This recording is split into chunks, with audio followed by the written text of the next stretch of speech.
मेरे प्यारे देशवासियों, हम कब तक सच्चाइयों से मुंह मोड़ते रहेंगे।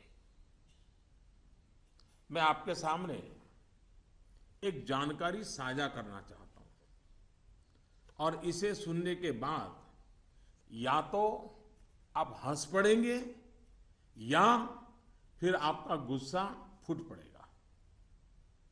आपको जानकर के हैरानी होगी, सरकार के पास दर्ज की गई जानकारी के हिसाब से देश में सिर्फ सिर्फ और सिर्फ 24 लाख लोग ये स्वीकारते हैं कि उनकी आय 10 लाख रुपये सालाना से ज्यादा है। क्या किसी देशवासी के गले ये बात उतरेगी? आप भी अपने आसपास बड़ी बड़ी कोठियां, बड़ी बड़ी गाड़ियां देखते ही होंगे। देश के बड़े बड़े शहरों को ही देखें तो किसी एक शहर में आपको सालाना 10 लाख से अधिक आय वाले लाखों लोग मिल जाएंगे। क्या आपको नहीं लगता कि देश की भलाई के लिए ईमानदारी के आंदोलन को और अधिक ताकत देने की जरूरत है? भ्रष्टाचार, काले धन के खिलाफ इस लड़ाई की सफलता के कारण ये चर्चा बहुत स्वाभाविक है कि अब बेईमानों का क्या होगा, बेईमानों पर क्या बीतेगी, बेईमानों को क्या सजा होगी।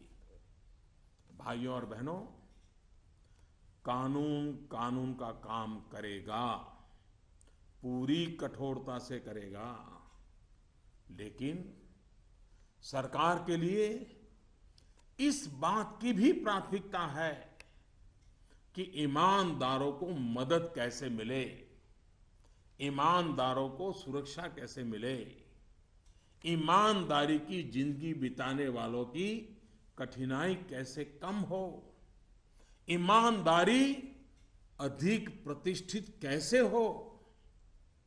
ये सरकार सज्जनों की मित्र है और दुर्जनों को सज्जनता के रास्ते पर लौटाने के लिए उपयुक्त वातावरण को तैयार करने के पक्ष में है। वैसे ये भी एक कड़वा सत्य है कि लोगों को सरकार की व्यवस्थाओं, कुछ सरकारी अफसरों और लाल फीताशाही से जुड़े कटु अनुभव होते रहते हैं। इस कटु सत्य को नकारा नहीं जा सकता। इस बात से कौन इनकार कर सकता है कि नागरिकों से ज्यादा जिम्मेवारी अफसरों की है, सरकार में बैठे छोटे बड़े व्यक्ति की है। और इसलिए चाहे केंद्र सरकार हो, राज्य सरकार हो या फिर स्थानीय निकाय, सबका दायित्व है कि सामान्य से सामान्य व्यक्ति के अधिकार की रक्षा हो, ईमानदारों की मदद हो और बेईमान अलग थलग हो। दोस्तों, पूरी दुनिया में एक सर्वसामान्य तथ्य है कि आतंकवाद, नक्सलवाद, जाली नोटों का कारोबार, ड्रग के धंधे से जुड़े लोग, मानव तस्करी से जुड़े लोग, हथियारों के कारोबार में लगे लोग, ये सब लोग काले धन पर ही निर्भर रहते हैं। ये समाज और सरकारों के लिए नासूर बन गया है। इस एक निर्णय ने इन सब पर गहरी चोट पहुंचाई है।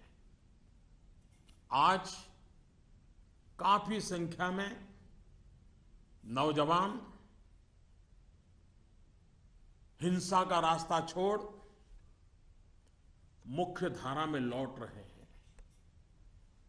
अगर हम जागरूक रहें तो अपने बच्चों को हिंसा और अत्याचार के उन रास्तों पर वापस लौटने से बचा पाएंगे। इस अभियान की सफलता इस बात में भी है कि अर्थव्यवस्था की मुख्य धारा से बाहर जो धन था वो बैंकों के माध्यम से अर्थव्यवस्था की मुख्य धारा में वापस आ गया है। पिछले कुछ दिनों की घटनाओं से ये सिद्ध हो चुका है कि चालाकी के रास्ते खोजने वाले बेईमान लोगों के लिए आगे के रास्ते बंद हो चुके हैं।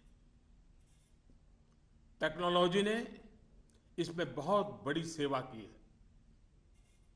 आदतन बेईमान लोगों को भी अब टेक्नोलॉजी की ताकत के कारण काले कारोबार से निकलकर कानून नियम का पालन करते हुए मुख्य धारा में आना ही होगा।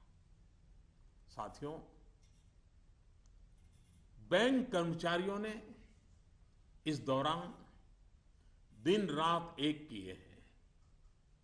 हजारों महिला बैंक कर्मचारी भी देर रात तक रुककर इस अभियान में शामिल रही है।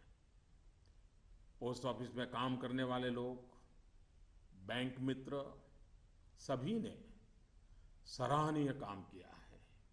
हाँ, आपके इस भगीरथ प्रयास के बीच कुछ बैंकों में कुछ लोगों के गंभीर अपराध भी सामने आए हैं। कहीं-कहीं सरकारी कर्मचारियों ने भी गंभीर अपराध किए हैं और आदतन फायदा उठाने का निर्लज्ज प्रयास भी हुआ है। इन्हें बख्शा नहीं जाएगा। भाइयों बहनों,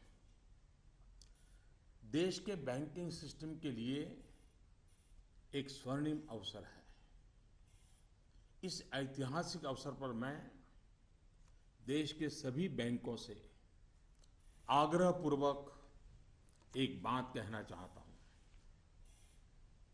इतिहास गवाह है कि हिंदुस्तान की बैंकों के पास एक साथ इतनी बड़ी मात्रा में, इतने कम समय में धन का भंडार पहले कभी नहीं आया था। बैंकों की स्वतंत्रता का आदर करते हुए मेरा आग्रह है कि बैंक अपनी परंपरागत प्राथमिकताओं से बाहर निकलकर अब देश के गरीब, निम्न मध्यम वर्ग और मध्यम वर्ग को केंद्र में रखकर अपने कार्य का आयोजन करें।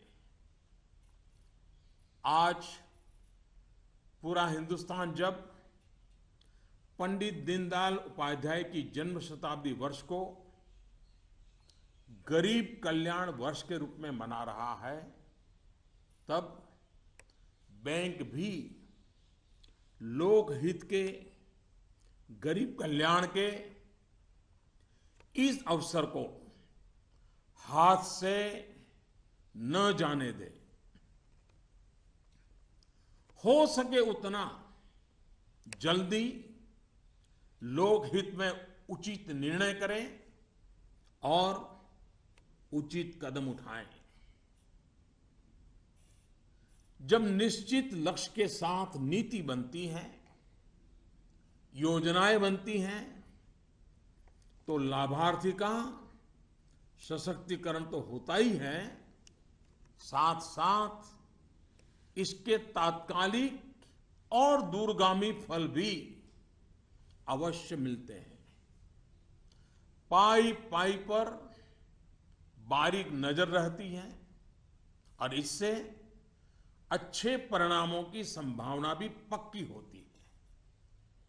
गांव, गरीब, किसान, दलित, पीड़ित, शोषित, वंचित और हमारी महिलाएं जितनी सशक्त होगी,